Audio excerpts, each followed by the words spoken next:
How's it going, guys? My name's Pagona and welcome back to another episode of the upcoming games series where I talk about games that are coming up, basically. Mainly dinosaur games and other related games to do with animals and prehistoric eras and stuff like that. Just to kind of inform you guys about upcoming games and, you know, give myself a bit of information as well as advertise the game to you guys a little bit more. So it's basically a win-win-win for everyone. You guys get a new game, I learn some more information, and the developers get a bit of advertisement. So that's good. Either way, without further ado, I think it's about time to introduce this episode's game. I'm going to be talking about Prehistoric Kingdom now. I have spoke about this game a fair amount. In fact, I think I've done a video on it before, but it wasn't one of these upcoming game videos. It was more of a Primal Carnage video or something like that where I kind of talk about it a little bit, not too much.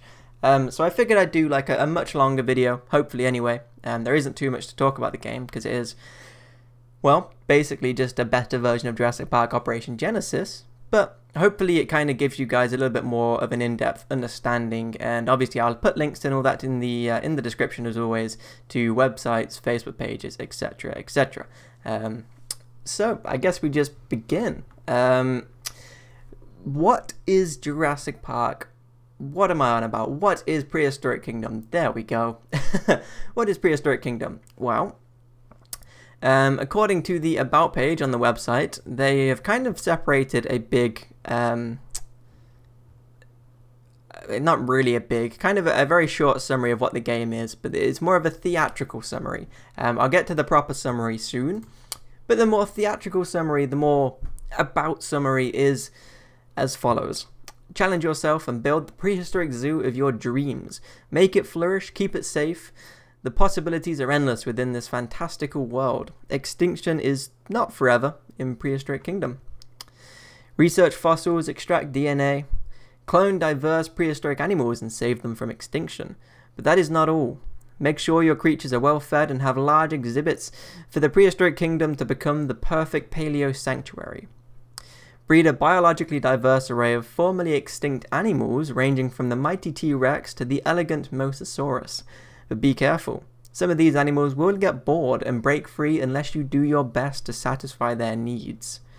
Keeping your guests entertained and happy is one of the top priorities in your park, as with most parks. Build plenty of attractions and beautifully decorated amenities, that's the word, come on, get it right, Pagona, and don't forget accommodations and security measures. Make your visitors feel comfortable walking through your ancient reserve. You'll meet many challenges before building the perfect theme park. Carefully use your resources and be always sure to manage your funds wisely. But there is more. Secure your park's energy. Secure your park's energy? Does that make sense? I don't know. Let's move on. And ensure it is always in the best of conditions. The ultimate management power is in your hands. So that's like a theatrical summary of what the game is. And underneath they've got like a list of all of their development team, which we won't really go into because I'm not sure if many of them are known. I mean, they might be. I could be wrong. I'm going to leave that for this video anyway, mainly because I don't know any of them, so I can't really talk about it. Either way, along with those very, very, very interesting theatrical introductions to what the park and what the game is about, I should say, and there's a lot of concept art and stuff like that, and it's all looking very, very nice. It really is. I'm going to hopefully put up images as this video goes, as with all of these videos, just so you guys can see what I'm talking about and what I can see as well. It's all looking very good, it really is. So the general concept of this game is it's Jurassic Park Operation Genesis, but modern. Similar to Mesozoica, but I feel like Mesozoica isn't exactly realistic, but it's a little bit more realistic than this game in terms of graphics-wise.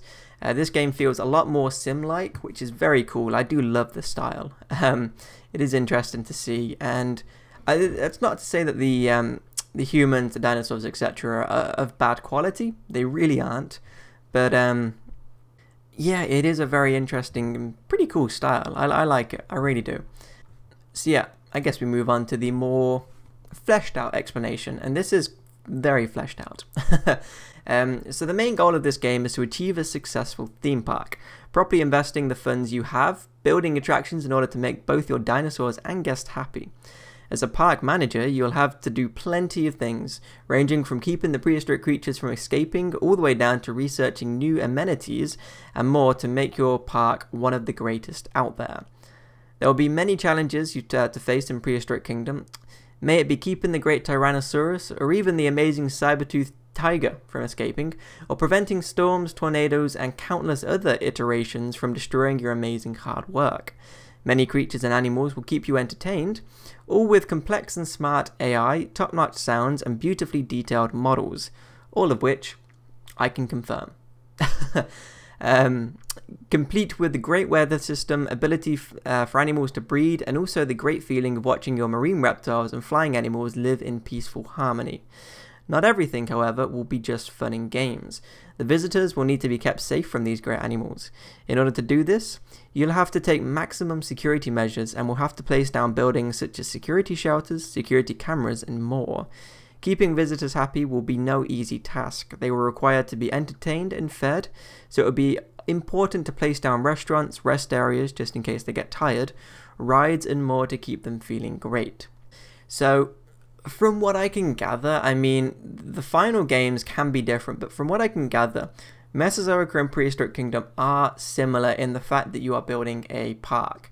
But Mesozoic seems to be not necessarily more focused, but they seem to have more of a general focus on dinosaurs rather than making this huge prehistoric park, which is no issue. It is not an issue whatsoever, but that's there. Whereas Prehistoric Kingdom, oh sorry, I just knocked my mic.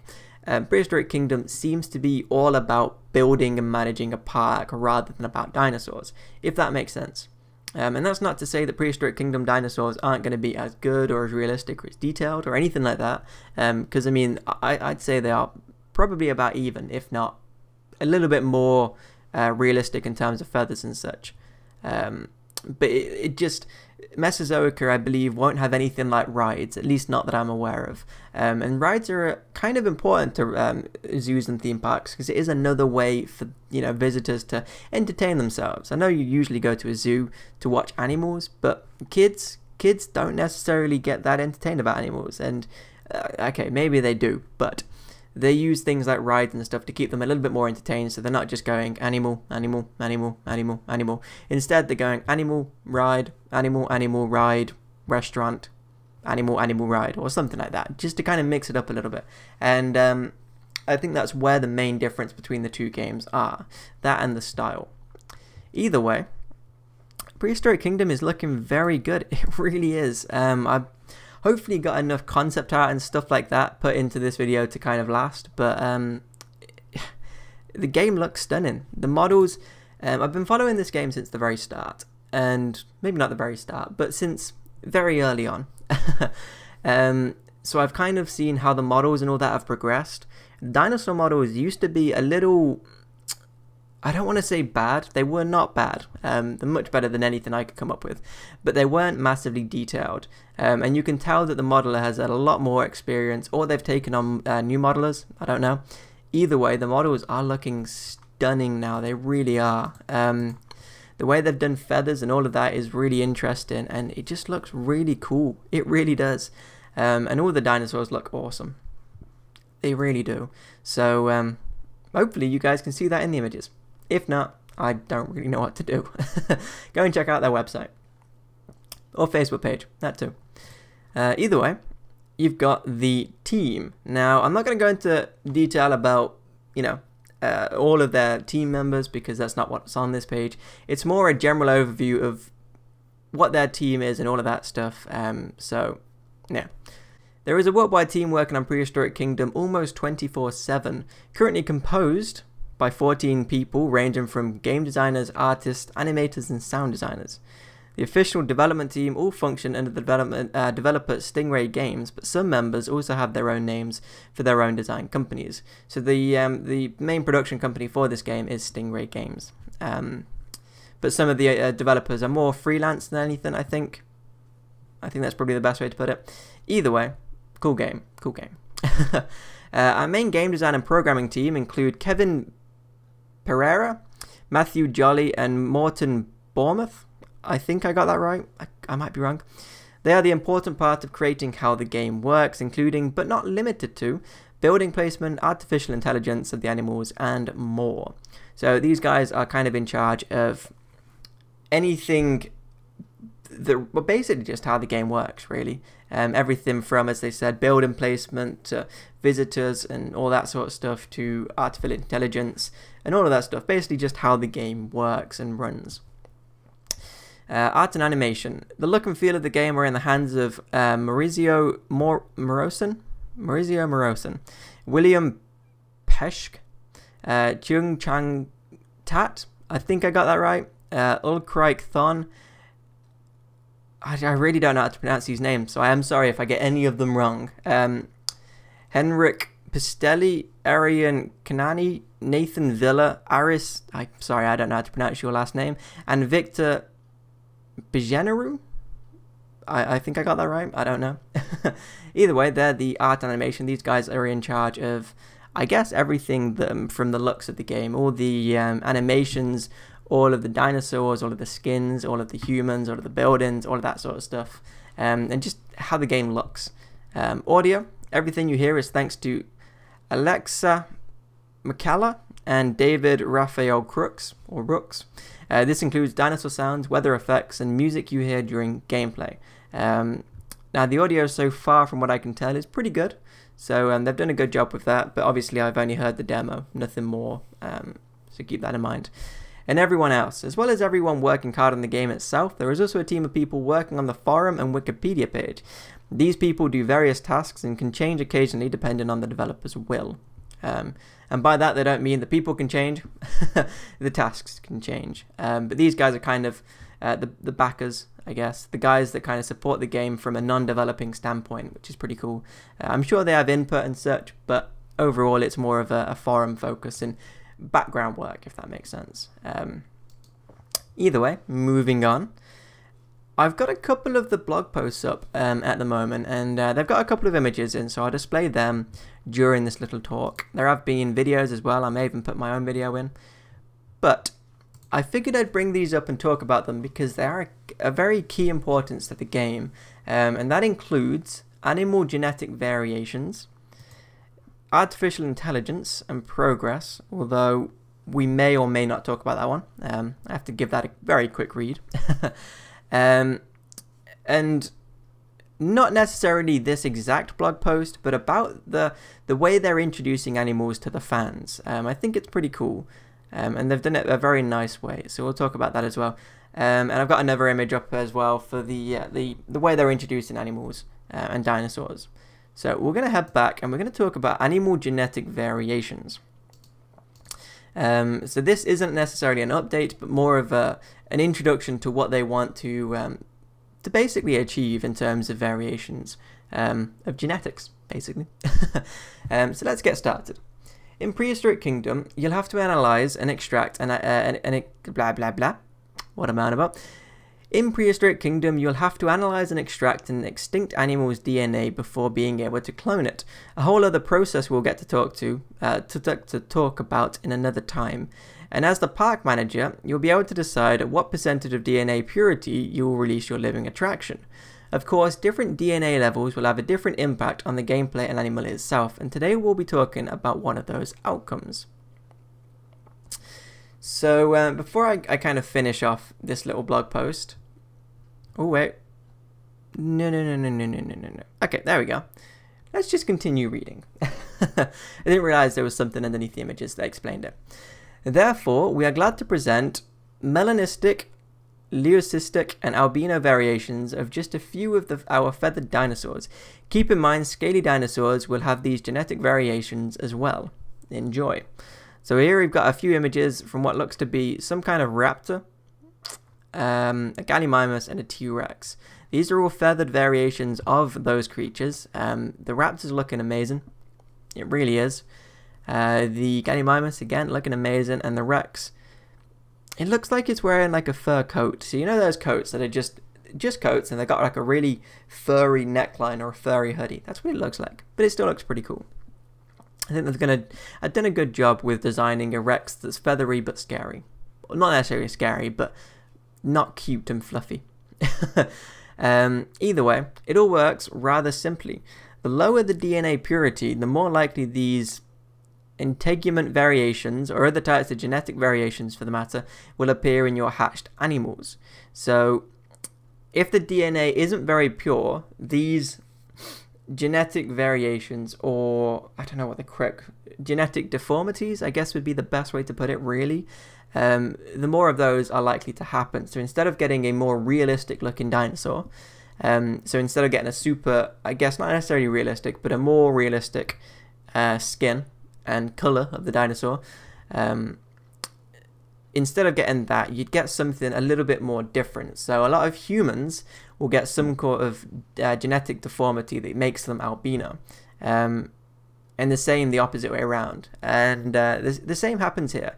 So if the DNA isn't very pure, then you've got a higher chance of getting a genetic deformity. Now, I'm not saying that these are deformed creatures. Don't ever put that in my mouth. But I'm just saying that they are going to be different to what would possibly be a more realistic look of the dinosaur.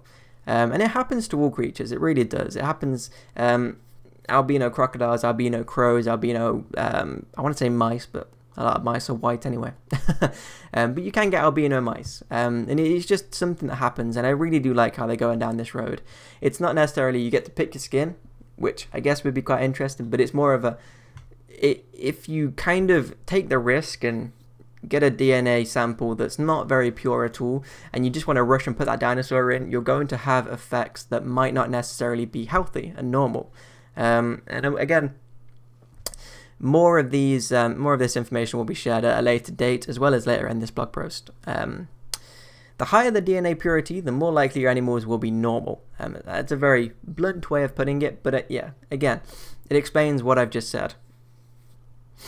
Furthermore, these variations may also appear, though extremely rarely, within offsprings of healthy normal animals. So it's not just based on DNA purity. It is, although rare, there is a chance of, it happening in just general, normal, healthy birthing conditions, which, again, it's a more realistic approach, and it is really interesting to see. Not only will this have an impact on the creature's appearance, but also on its behavior, success, and social life. And as it happens in modern zoos, the rarest albino melanistic animals will be taken in high regard and attract the most tourists. So, what they're basically saying there is, and I'm going to skip to the very end very quickly, what they're saying there is these very different creatures are normally going to get a lot of attraction. And one real-world example I can think of is I believe it's a tiger. It's an albino tiger, but it's also got Down syndrome. And, you might think, oh, it's probably not going to succeed in life at all for being different to all the other dinosaurs. It probably isn't, to be fair. From what I know, I don't think it is that successful in terms of social life with other tigers. But what it is successful in is bringing in visitors, because everyone wants to look at this thing. And that's not necessarily a bad thing, because a lot of people are just more intrigued. It's different. It's not something they've seen. When you think of a tiger, you think of this, orangey red and black striped thing. And when a white one comes along, people are in awe. When a white one with Down syndrome comes in, people are in even more awe because it's different. And the same is here, will happen here, and that's really, really interesting, because again, it's just that much more realistic, and it's good to see. It really is. Now, the other part of that is that it also affects behavior, success, and social life of the creature. Now, one real-world example I can think of for this is crows. Now, for those that don't know, white crows are not necessarily common, but they're more common than you think. However, the reason you don't see them often is because when a white crow is born, the family basically disowns it. They are incredibly touchy on that subject. So if a white crow is born, they will disown it. And in the wild, black crows will basically just bully this white crow until it dies. It normally starves to death or something like that. It'll never reproduce unless it finds like another white crow. But I don't know how that works. Probably isn't that often, to be fair. But either way, it gets bullied and it dies. And I'm guessing this is the sort of thing that might happen in the game. Maybe not as severe, because they do want this game to be a little bit more PG. But, that's the sort of thing I'm kind of expecting. And it's going to be really interesting to see how they go about doing that, and what sort of effects it is going to have on the behavior, success, and social life of these creatures. So again, I can't wait to see how they go about doing that. The next thing I want to talk about really is the way they're introducing creatures. Now, I'm sure most of you know what Ark is, and I'm sure most of you follow Ark, but the way they introduce their creatures is really kind of interesting, and they basically release a dossier of what the creature is. So I'll have an image, a couple of sketches in the background of it in action, and information about said creature. Now, Prehistoric Kingdom have gone a slightly different route. Now, the way they've gone about it, and I've got two examples here. I've got the Cenozoic and the marine animals chart. And basically, if we look at the Cenozoic, we see a couple of things. We've got the name of said creature, and it's not just the more popular name, like the Hyaenodon, the Kelencan, and the Megatherium. But they've also got like the full scientific name. So it's not just the Hyaenodon, it's the Hyaenodon gigas. So keep that in mind. But they've also got an image of the creature. It's not necessarily a render. Again, it's a drawn image, more of a concept art picture like Ark. But they've also got it next to a size reference, which I think is really interesting to see, because it does kind of put into perspective of just how big these dinosaurs are going to be, especially in the game. And I really can't wait to see all of this in game. For example, the Kelencan is, I believe, something like 10 foot tall, and they've got a human reference. So the human, I'm guessing the average human is about 6 foot, so it comes up to about halfway up the neck of this creature. And it's a really nice way to see this, because it is more of a chart. You've got all these different creatures. It's obviously not all of the creatures in the game, it's just a general overview of this small category of creatures, and it's got all these different references to size. And again, I'm saying it a lot, but it is cool to see. Same thing with the Hyaenodon. Instead of a human, they've gone with like a, I don't know what kind of dog that is, but a dog, a fairly big dog. Same thing with the Megatherium, they've got a human. It is so cool to see. And if we go into the marine animals, they've got divers instead of just a human standing up. Again, making a little bit more themed and a little bit more skinned, and it's just so cool to see. I'm honestly surprised. I didn't realize the Dunkleosteus, I don't know how you pronounce it. I didn't realize it was that big. It is a huge creature. It really is. My God. I believe they got an image up actually on the blog post of what that looks like, what the render looks like. I could be wrong. It looked like I'm wrong. I think I'm wrong. I really did think I had that up. Why did I see that? Oh, maybe it was Ark. Yeah, it must have been Ark. Either way. No, it wasn't Ark. It was Mesozoica. There we go. Either way, it is really cool to see, and it's a very nice way to go about doing it, because you do get a look at how big these creatures are going to be in your park, and it just kind of makes you think whether or not, or not necessarily whether or not it's big, but how big the park is going to be, especially because, I mean, I can't imagine you could fit many Leviathan whale type creatures in, and Dunkleosteus, because they're just too big. Too big. So yeah, I mean, that's really all I've got to talk about. The only other thing I can really say is that as of right now, there is a demo of the game out, but it is an old demo. It is a very old demo. I've got a video of it on my channel, so if you want to go and check that out, you can. But if you want to download it yourself, I'll put a link to it in the description. But keep in mind that there is not necessarily a lot wrong with it, but compared to the demo that will be out soon, hopefully anyway, it's going to be very different.